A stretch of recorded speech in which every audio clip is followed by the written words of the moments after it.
ఓం శ్రీ కాళాస్తీశ్వర జ్ఞాన ప్రసూనాంబాయ నమః.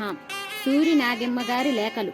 కొత్తగా వచ్చి కొంతకాలం ఇక్కడ ఉంటున్న భక్తులొకరు ఇక్కడంతా తరచూ గిరి ప్రదక్షిణం వెళుతూ ఉంటారే, దాని మహిమ ఏమిటి అని భగవాన్నే అడిగారు.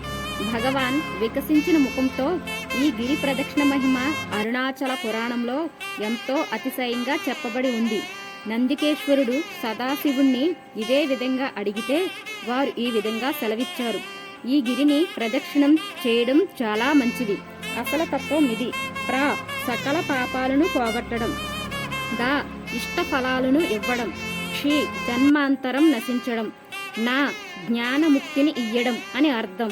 ఈ గిరికి ప్రదక్షిణంగా 1 అడుగు పెడితే భూలోక సుఖం, 2 అడుగుల వల్ల స్వర్గ సుఖం, 3 అడుగులైతే సత్యలోకానందం చెందగలరని, మౌనమో ధ్యానమో జపమో సంకీర్తనమో ఏదో ఒక దైవ చింతనతో పోవాలని, నవమాసములు నిండిన గర్భిణీ స్త్రీ నడిచినట్లు నడవాలని, తపస్సు చేస్తూ ఉన్న అంబ కృత్తికా నక్షత్రం నాటి ప్రదోష సమయంలో జ్యోతి దర్శనమైన వెంటనే గిరి చుట్టూ వచ్చి తనలో ఐక్యమైందని ఇంకా ఎన్నో చెప్పారు భగవాన్.